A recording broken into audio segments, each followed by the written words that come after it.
और हमारे साथ गोमिया विधानसभा के पूर्व प्रत्याशी पूजा महतो जी है, जो कि छात्रवृत्ति पैदल मार्च में इनका भी सहभागी है। और इनसे जानेंगे कि आखिर ये लोग 180 किलोमीटर चल करके झारखंड सरकार को क्या कुछ संदेश देना चाहते हैं, और छात्रों के लिए जो इन लोग लड़ रहे हैं और झारखंड के लगभग सारे ज्वलंत मुद्दों के लिए ये लोग लड़ रहे हैं, इसके माध्यम से झारखंड सरकार को क्या चेतावनी देना चाहते हैं, इससे थोड़ा बातचीत करेंगे। जोहार दीदी। जोहार भैया। देखिए, हम लोग का सरकार से एक ही मांग है कि जितने भी हमारे राज्य के छात्र हैं, हमारे यात्रा का ही नाम छात्र अधिकार पद यात्रा है, जो हमारे छात्रों की छात्रवृत्ति जो रुकी हुई है वो उनको भुगतान करें और समय समय पर आगे पे भुगतान करते रहे। क्योंकि जितने भी हमारे राज्य में स्टूडेंट है, लगभग कोई किसान घर से है, कोई मजदूर परिवार से, किन्हीं के पिता दिल्ली मुंबई विदेशों में जाकर 20-30 हजार कमा रहे परिवार से दूर, वो अपना एक बनाए हुए रहते हैं सोच कि हाँ हम इतना कमा लेंगे, सरकार द्वारा इतना स्कॉलरशिप मिलेगा तो हम अपने बच्चे को पढ़ा सकते हैं। लेकिन जब स्कॉलरशिप रुक गई है तो उनका जो स्थिति है वो बहुत ही खराब हो चुका है, उनका जो लिमिट है वो गड़बड़ा गया है, जिसके कारण युवा भी सोच रहे हैं अब हम पढ़े कि क्या करें, उनकी पढ़ाई में भी रुकावट आ गई है। तो ऐसे में हमारे जो झारखंड का भविष्य है वो है छात्र के भविष्य के साथ खिलवाड़ ना करें। और इस राज्य में कोई भी वैकेंसी समय समय पर नहीं निकलती है, तो सरकार से निवेदन होगा कि आप समय समय पर वैकेंसियां निकालें, उसका एग्जाम लें। बहुत ऐसे एग्जाम हो गए हैं अभी भी जिसका रिजल्ट नहीं आया, 1 साल हो गया एग्जाम हुए। तो अगर आप समय पे कुछ करेंगे नहीं तो इस तरह झारखंड का जो भविष्य है वो डगमगा जाएगा, और जो झारखंड के जो बच्चे हैं वो क्या करेंगे, भीख मांगेंगे। तो यही मांग के साथ 9 तारीख को हम लोग राजधानी रांची पहुंचेंगे और सरकार को सभी मिल के एक सुर में एक साथ आवाज लगाएंगे, गुहार करेंगे कि आप छात्रों की छात्रवृत्ति जल्द से जल्द भुगतान करें। विधानसभा में जाकर के क्या कीजिएगा?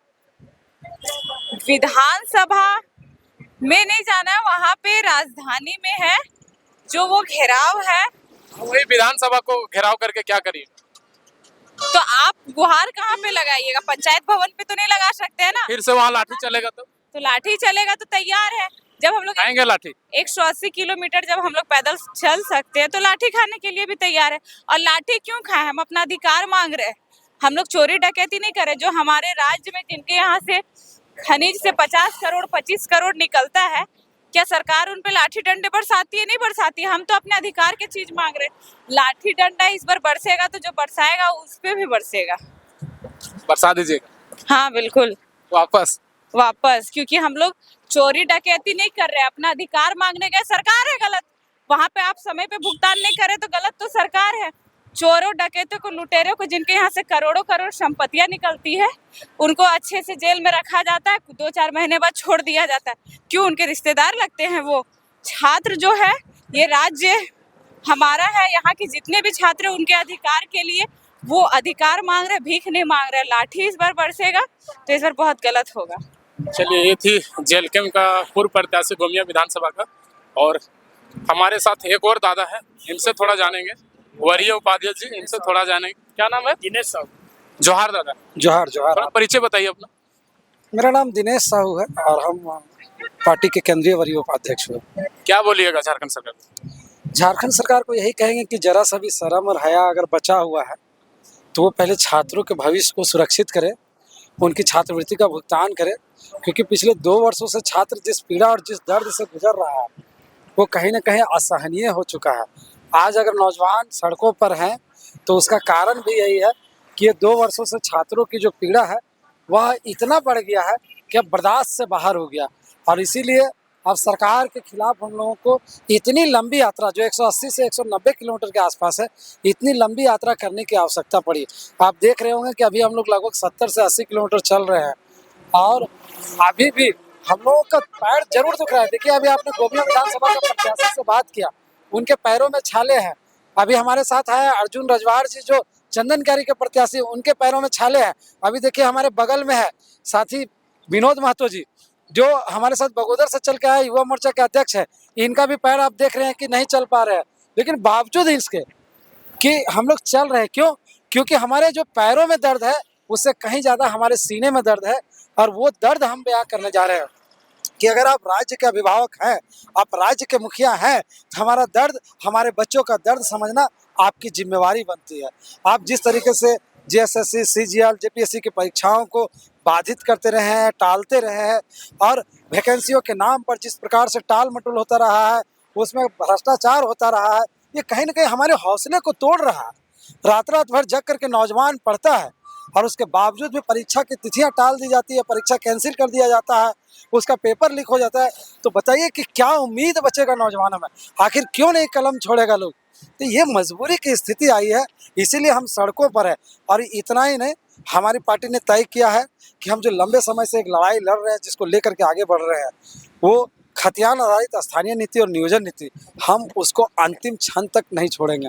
वो हमारा मेन एजेंडा है और हम उसको लेकर के रहेंगे जब तक कि खतियान आधारित स्थानीय नीति और नियोजन नीति नहीं बन जाता है। हमारा संघर्ष इसी तरह से अनवरत जारी रहेगा, क्योंकि हमारा मानना है कि पहले तो पढ़ना है बच्चों को, क्योंकि अगर पढ़ेगा झारखंड तभी बढ़ेगा झारखंड, और फिर तभी गढ़ेगा झारखंड, तभी हम नया इतिहास गढ़ सकते हैं। पहला चीज़। दूसरा चीज़, अगर हम किसी तरह से फिर भी पढ़ता है नौजवान, रात को ढिबरी जला करके या फिर जैसे भी पढ़ता है, और उसके बावजूद भी अगर नौकरियां बाहरी लोग ले जाते हैं, तो ये बहुत दुखद है। इसीलिए नहीं विनोद बिहारी महतो ने सपना देखा था अलग झारखंड का, इसीलिए नहीं निर्मल महतो ने सपना देखा था अलग झारखंड का, इसीलिए शिवा महतो, टेकलाल महतो ने नहीं सपना देखा था अलग झारखंड का। हजारों हजार लोगों ने अपनी कुर्बानी दी है, हजारों हजार लोगों ने कुर्बानी दी है। शिबू सोरेन की जो अपनी एक भूमिका है, आज उसकी उनकी पार्टी का सरकार है, समझना चाहिए उनका जो त्याग, उनका जो बलिदान, उनकी जो एक योगदान रहा है झारखंड के इतिहास में, उसको समझना चाहिए झारखंड मुक्ति मोर्चा की सरकार को। कहीं ना कहीं ये दर्शाता है कि उनके आदर्शों को, उनके संघर्षों को झारखंड मुक्ति मोर्चा भुला चुकी है, और आज जैसे तैसे एन केन किसी प्रकार सिर्फ अपनी सरकार बना करके किसी तरह चलाना चाहती है, और उसको युवाओं के जो भविष्य है उससे कोई मतलब नहीं है। यहाँ का शिक्षा व्यवस्था कैसे सुधरे, यहाँ का स्वास्थ्य व्यवस्था कैसे सुधरे, इससे कोई मतलब नहीं है। आप अभी देखिएगा जीटी रोड जो बरही से लेकर के आपका चौपारण से लेकर के आपका बरवड्डा तक होता है, वहाँ रोज आए दिन एक्सीडेंट होता है, और 2-2 ट्रामा सेंटर की घोषणा हुई है राज्य सरकार द्वारा। लेकिन बताइए कि किसी भी एक ट्रामा सेंटर में 14 से 16 चिकित्सक होना चाहिए, लेकिन एक चिकित्सक और 2-2 चिकित्सक के भरोसे पूरा ट्रामा सेंटर चल रहा है। इतना छोड़िए, उसमें सांप काटने की दवा है, लेकिन उसका जहर का जो जांच होता है, उसके जांच करने के लिए मशीन नहीं है। बताइए, यानी इंजेक्शन का है हमारे पास, लेकिन हम उसको इंजेक्शन नहीं दे सकते हैं। ये नौबत है। यानी कि झारखंड में बहुत सारी कमियां हैं। बहुत सारी कमियां हैं। युवा हताश। हमारे साथ एक और भाई है। और कितना दिन से पैदल चल रहे हैं? देखिए, आज तीसरा दिन है। हम लोग थक नहीं रहे? थक तो जरूर रहे हैं, लेकिन सीने में जो दर्द है वो थकान कहाँ लगने देती है। तो हम लोग तो बस अधिकार, जो छात्र वंचित हो रहे हैं शिक्षा से, उनकी लड़ाई को जारी रखने के लिए हम लोग चल रहे हैं। और देखिए, ये मुकाम हम लोग का, ये 6 दिनों की लड़ाई हम लोग आज आधे दूरी को तय कर लिए हैं, और आने वाले 3 दिनों में हम लोग विधानसभा को कूच कर रहे हैं। और सरकार की कान में जो तेल डाल के सोई हुई है, उसको जूं नहीं रेंग रही है, उसको हम लोग रेंगाने के लिए पहुंच रहे हैं। और लाखों लोगों की संख्या में जब हम लोग विधानसभा पहुंचेंगे, तब सरकार को पता चलेगा कि पब्लिक जाग रही है, सो नहीं रही है, तब उनको समझ में आएगा। सरकार बोल रही है कि छात्रों को तो हम नियुक्तियां बांट रहे हैं, ये लोग नेता उता बनने के चक्कर में ये सब कर रहा है, क्या बोलिएगा? सरकार यदि छात्रों को नियुक्ति देती तो हमें फिर रोड में आने की क्या जरूरत थी? पहले तो स्थानीय नीति बना दीजिए, नियोजन नीति बना दीजिए, उसके बाद आप नियुक्ति दे दीजिए। हम कहाँ बोल रहे हैं नहीं दीजिए, हम नहीं रोड में आंदोलन करेंगे। खतियान आधारित तो आपको नियुक्ति चाहिए? हाँ, बिल्कुल खतियान आधारित चाहिए। हमारे जब यहाँ 3rd ग्रेड 4th ग्रेड में अब बाहरियों को 75% दे रहे हैं और हमको दे रहे हैं 15%, 20%। अब बताइए, जबकि 75% का हकदार हम है, तो सरकार हमारे साथ तो अन्याय कर रही है। नए कर कहाँ रही है? अब तो नौकरी बेच करके और बाहरी प्रदेशों के लोगों को नौकरी दे रहे हैं। अब बोल रहे हैं नेता बनने चले हैं। भैया, आप नहीं दीजिएगा तो हम तो नेता बनेंगे, और आपकी कुर्सी को उखाड़ के फेंक देंगे और हम उस कुर्सी में बैठ जाएंगे। वहाँ हम खुद जाएंगे, जब तुमसे नहीं संभल रहा था हमको घुसने दे। बिल्कुल घुसेंगे। जेल कैंप का उदय कहाँ से हुआ? जब आप शोषित, पीड़ित, दलित, वंचित लोगों को आप नहीं कार्य करने लगे, उनको नौकरी नहीं देने लगे, उनकी पीड़ा को नहीं समझने लगे, तभी तो जेल कैंप का उदय हुआ। आज इतने साथी हमारे रोड पे हैं, आप देख लीजिए, कड़ाके की ठंड, लोग रजाइयों में घुसे हुए हैं, लेकिन हमें ठंड में हम लोग पैदल चल रहे हैं, क्योंकि बच्चों का दर्द को हम लोग समझ रहे हैं। आज बच्चे जो हैं 2 साल से उनको छात्रवृत्ति नहीं मिल रही है, उनका बढ़िया से बढ़िया वो क्या बोलते हैं फॉर्म फिलअप नहीं कर पा रहे हैं, वो अपना एजुकेशन को आगे नहीं बढ़ा पा रहे हैं। बताइए, 1 साल मेहनत किया, छात्रवृत्ति नहीं मिला, दूसरा साल भी नहीं मिला, वो लोग फॉर्म फिलअप नहीं कर पा रहे हैं। आज हमारे झारखंड का दुर्दशा ऐसा है कि ना यहाँ रोजगार है, ना यहाँ नौकरी है, तो बच्चे पढ़ेंगे कैसे? तो इसके लिए तो हम लोग लड़ाई लड़ रहे हैं। तक झारखंड सरकार नहीं सुधरेगी, आप लोग सुधारने का प्रयास करते रहेंगे? बिल्कुल सुधारने का प्रयास करेंगे, और हमको लग रहा है यदि नहीं सुधरी तो 2029 में तो खैर पक्का साफ है, उखाड़ दीजिए। एकदम उखाड़ पद देंगे। यात्रा है, इसके बाद क्या यात्रा होगा वो सरकार सोचेंगी। अभी चूंकि पद यात्रा है, हम लोग चाहते हैं कि एक शांति से अच्छे से हम लोग सरकार से अपनी बातों को पहुंचाएं, छात्रों के दर्द को विधानसभा तक कैसे पहुंचे। चूंकि अभी सत्र चल रहा है, तो हम लोग चाहते हैं सत्र के दौरान जितने भी विधायक हैं, जितने भी मंत्री हैं, जितने भी आपका जिम्मेदार लोग हैं, उनको पता चले कि इस दौरान लोग सड़क पर हैं, इस कड़ाके की ठंड में क्यों हैं। ये जानने के लिए उत्सुक होना चाहिए। उनके अंदर जो क्या बोलते हैं विचार दब गया है, उसको अभी हम लोग जगाने का प्रयास कर रहे हैं। फिर भी नहीं जाता है तो हम लोग एक और आंदोलन के लिए तैयार हैं। और क्या बोलिएगा भाई, पूरे सूख गया है, ओट वगैरह पूरा फट रहा है, इतना कड़ाके के ठंड में कैसे पैदल चल रहे? जज्बा है, जोश है, छात्रों के प्रति जज्बा जोश है, तो इसीलिए हम लोग चाह रहे हैं कि नहीं सो ये जितना भी हो सके अपने बलबूते दम पे, अपने दम पे किसी भी परिस्थिति में मने चलते रहें। अच्छा ये बताओ, आप लोग कुछ लोगों का आरोप है कि नहीं वो लोग केवल दिखावे के लिए चल रहा है, बाकी उन लोग गाड़ियों में सफर कर रहे हैं, क्या बोलिए? जी, अब देखिए, जो लोग पैदल चल रहे हैं उनके सुरक्षा के लिए अपना ही दायित्व बनता है।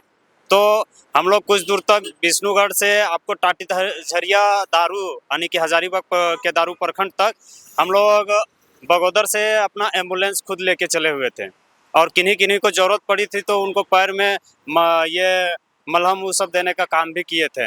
ऐसा नहीं है कि दिखावा करते हैं, दिखावा हाँ उसमें है। 4-5 जिनको ज़्यादा लग रहा है कि नहीं ये है, उनको आराम के लिए हम लोग बोलते हैं कि नहीं साहब गाड़ी में चलिए। जिनका हालत बिगड़ेगा उनको गाड़ी में, बाकी लोग चलते रहेंगे। जो जैसा सामर्थ्य है उसको आप बस फॉलो कर रहे हैं। स्वेच्छा अनुसार से खुद कर रहे हैं कि हमसे अगर पैदल अभी चल सकते तो चल रहे हैं, और जिनको लग रहा है कि नहीं हम नहीं चल पाएंगे वो पुनः गाड़ी में बैठ करके फिर पुनः पैदल चल रहे हैं। सोते हैं, आराम करते हैं, बैठते हैं, फिर चलते हैं, फिर उठते हैं, जी खाते पीते मस्त चलते रहते हैं। जी बिल्कुल, 6 दिन तक कंटिन्यू चलना है। कंटिन्यू चलना है 6 दिन तक। देखिए ये मजबूरी, देखिए झारखंड सरकार की ये बदहाल स्थिति में उत्पन्न हुई है। अगर वह पुनः अच्छी व्यवस्था अगर किए रहते तो ऐसी स्थिति नहीं आती लोगों में। झारखंड के छात्रों को क्या बोलिएगा? छात्रों को यही कहेंगे कि जो अपने सिर्फ पढ़ने में व्यस्त हैं, पढ़ रहे हैं बहुत अच्छी बात है, लेकिन अपनी जो विचार को दबा करके रखे हैं वो विचार को पुनः आप लोग जागृत कीजिए और सड़कों पे ही उतरिए। कहा जाता है कि अगर सड़क के गलियों में छात्र उतरेंगे तभी सदन सही से काम करेगी, अगर सड़क सुना हो गया तो सदन सही से काम नहीं करेगी। चलिए, जोहार, नमस्कार, धन्यवाद। आप देख रहे थे श्याम सोशल वर्क। इस वक्त मेरी मौजूदगी थी हजारीबाग के मोरांगी में। छात्रवृत्ति पैदल जो पद यात्रा जेल कैंप पार्टी के द्वारा जो किया जा रहा था, उसी पद यात्रा में हमारी मौजूदगी थी। जोहार, नमस्कार, धन्यवाद।